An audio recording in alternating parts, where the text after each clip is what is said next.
Happy Wednesday. It is actually happy. We've had some fun today. The babies have been in a really good mood because they got a full night's sleep last night. That is a bit different than what we've been experiencing lately. For like more than 2 weeks, we were having just like a lot of wake ups at night and early wake ups in the morning. And then the first few days of the transition are tough. But then we had started settling in and we had like 2 really good nights where they both slept. Hey Rio. They both slept like 11 hours straight or something at night, which is kind of back to their normal. And it was glorious. And then night 3, we didn't know what the heck was going on, but they both woke up like around midnight and were crying, and like Bear went in, Brad went in with Bear, I went in with Lyndall. We got them calmed down. We gave them both ibuprofen because they obviously could be teething. They're at that age where they're getting like their entire mouth full of teeth. And Bear did just get his molars. So anyway, we gave them ibuprofen, rocked them, they fell asleep on us, and then we went ahead and tried to transfer them. In the process of doing all of this, we realized that their rooms were cold. And so turns out my dad had meant to replace the batteries of the thermostat down here and forgot to put new batteries in. So they were just, there was no thermostat, so there was no heat. So their room was down to like, I think it was like 68, but, which is still, get Bear. Oh my gosh, which is still like in the normal range for, you're okay, I know you're very strong. I think it was on his foot. Still in the normal range for babies, but they're used to like 72, so I think they were just chilly. Yeah, hi Bear. So that was a really rough night. I think Bear was up for like 2 hours total, from like midnight to 2 a.m. So we got that figured out, and then last night they both slept great, and it's been just so much better of a day because of it. Like they're just in better moods, they're not tired, they're themselves. It's just easier to keep them entertained. Anyway, speaking of that, and they're doing a really good job right now, but it seems like when I'm with them, they're not quite as good at like self-directed play. They need my help to like play with them and show them what's fun and like read to them, and we do a lot of like interactive stuff.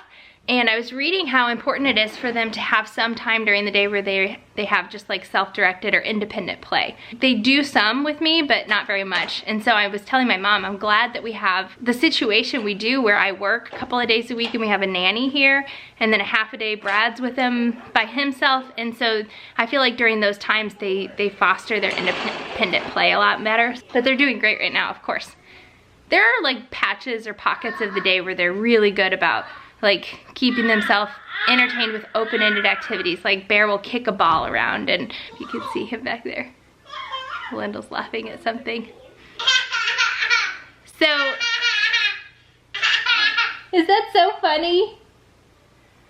Funny story, my dad just watched the video we posted where we told my parents that I'm pregnant, and how his initial reaction was like, are you sure you want to start building the house? And you don't want to just like stay here and let things settle down for a little while. My knee-jerk reaction is Lyndall's sitting in Bear's lap. My knee-jerk reaction is I want my own space before the baby comes. Like that would be ideal for me. I want my baby to have a nursery and is that so funny? Come here. I just want to have my own space. Like if we have our own home, we can baby-proof. We can baby-proof the entire thing, and we're not limited to like the downstairs area.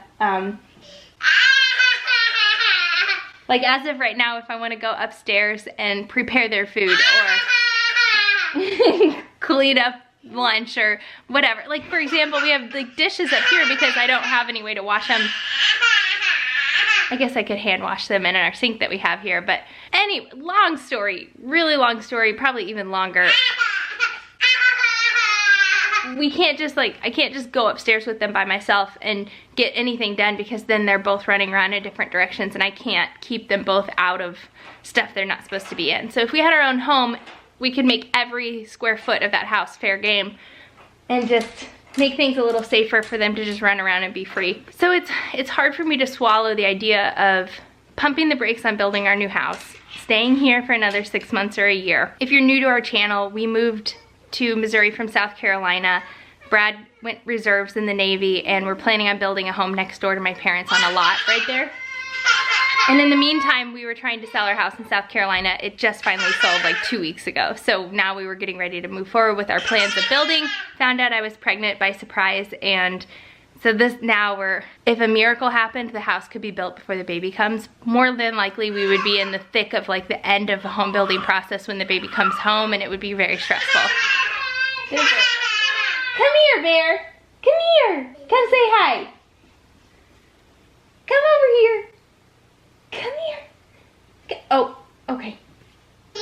So that's where we're at. We're kind of bringing up that conversation again on whether or not we want to wait a little bit, pile up some money, get the baby home here. I told Brad, if that happens, I'm gonna need a compromise. Like, I need to make this living situation feel like it's more permanent, because right now it feels like it's temporary, because it is. It's actually even lasted a lot longer than we thought it would, you know? Bear? We thought our South Carolina house would sell and that we would maybe even be in our new house by now. Wouldn't that be fun? Whoa.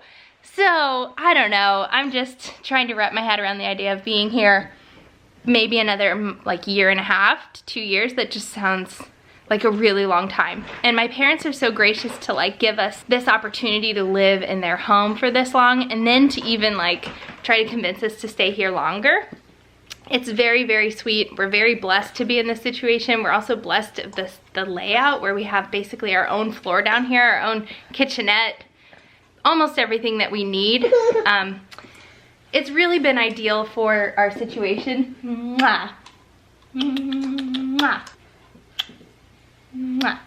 Aw. It's been ideal. And if we have to do, or if we decide to do another year and a half or whatever, I'm saying a year and a half because if we waited 6 months to start building and then it took a year to build, that's kind of the timeline we'd be looking at. It'd probably be a year and a half minimum. You're so funny. You're so funny. Can I have a kiss? Can I have a kiss? Mwah. Thank you. Landell, what are you doing over there? You want to come say hi? So Brad and I will talk tonight. He had some ideas to make the living situation down here in our quarters a little bit more like homey and comfortable for us. And we'd just have to run some ideas by my parents, which I'm sure they would be totally fine with. One idea he had was, I'll show you. I don't like that their toys are just kind of everywhere, and like this is our living space and their toys are everywhere. It's helped to have this giant toy bin, but of course during the day everything is out of the toy bin. So one idea that we had is there's a storage closet right here, and it's actually cool because the door is cute and small, and this is the underneath of the stairs. And what it is currently is storage for like my parents' Christmas stuff, and I'm not sure what all. We have some curious people here. He's gonna be sad when I close the door. So one idea that Brad had was that we could take all of that stuff that's in the storage space, take it over to my dad's giant storage warehouse thing temporarily, and make that the kids' playroom. Which is kind of strange because it's like the area under the stairs. It's kind of Harry Potter-ish actually. But it's like cute also because the door is little. What do you think, Bear? Do you like that idea? Yeah? And then if I just go like Marie Kondo on all the rest of our stuff, then it's not gonna be so cluttered. So, I don't know, it could work. I'm wrapping my head around it. This is almost a 10-minute long clip. Thanks for sticking with me. Hey. Another thing I wanted to touch on is addressing first trimester exhaustion. So I remember this. You don't really remember these things until you're experiencing them again. Like the things that aren't pleasant about pregnancy, you kind of get amnesia and forget about until you're in it again. I remember being so tired when I was pregnant with the twins, like that first trimester, that at work, at lunch, I would literally lay underneath my desk and take a nap throughout my entire lunch break. And then just scarf down food between patients.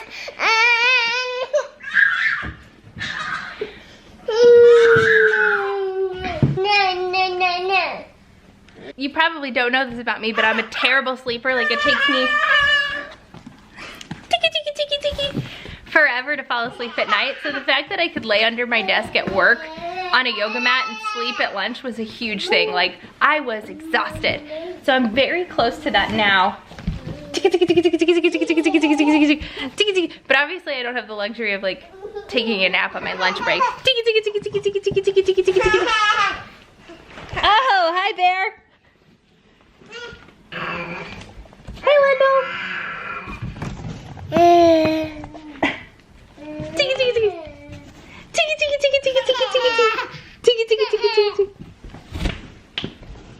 Oh, there it is again. And these guys, like I was talking about earlier, I spend a majority of my day like playing with them and interacting and trying to like keep them entertained, which maybe is my fault. Maybe I need to like cut back and make them entertain themselves more, but it gets really tiring. It's very tiring. I know, it's so tiring. And what will always work is like bundling them up and loading them up in the stroller and going for a walk can always put everybody in a good mood. But to do that is so much energy and effort. Like earlier we did that and I could barely push them up the driveway in the stroller. So it's like that's lovely and that's gonna make everybody happy, but if it were warm, it wouldn't be a big deal. So I was thinking of this pregnancy, the hardest parts are gonna be the beginning, my first trimester when I'm super exhausted. The middle will probably be good, and then the very end when I'm like physically not capable of being mobile. So because of that, I'm anticipating my size growing, and I'm gonna just try to stay really active and be as energetic as I can and keep my cardiovascular health good so that, man, I look just like peaky, pacey. I'm tired. Just trying to stay as fit as possible this pregnancy because I'm definitely gonna need it, not only throughout the pregnancy but then afterward. So this is really our day in a nutshell. Hi Bear. Should we put some pants on? Do you want some pants? Oh, okay. So funny story. We had a fetal heart doppler. Is that what this is called? Yeah, fetal doppler. From when the twins were in utero. And then our really close friends became pregnant with twins and I gifted it to them. And so then we were joking when we told them that we were pregnant again. I was like, so can we have that doppler back? I was kidding. But turns out she gifted it to one of her friends, a very deserving friend. But she ordered us one and had it shipped to our house. So it all comes back full circle. And I'm excited to use it. Although we don't have any gel. I don't know if you can do it without gel. We're gonna try. We're gonna try with coconut oil. Stay tuned. Assume the position. We had a subscriber ask where we got these things. They're like cute little mats that the babies can lay on. And it was actually the company called Heart Sale that supplied me with everything breastfeeding related through our insurance. They always, anytime they send you new supplies, they send you a gift. And they would send one for each of the babies. So one time I just said, just send me whatever, I don't care. Or you can choose. But when I said whatever, they sent these. Yeah. I never would have picked them. No, really glad they did. The kids love them. They love them. Okay, let me get this set up here.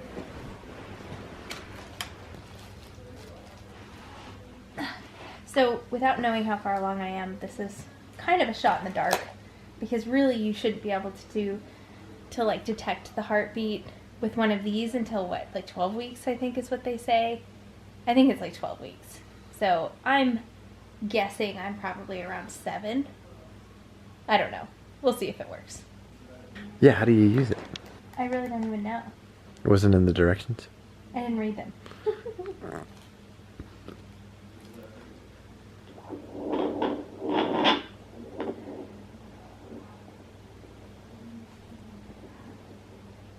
So this early in a pregnancy, you really, like the baby's way down.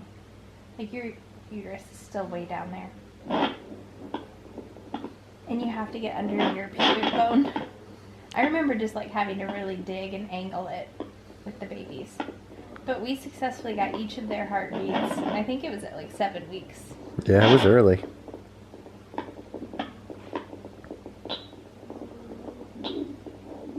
That's mine. Unless our baby's huge. Unless your baby's a 30-year-old female. 31. It was up to 129 on the right side.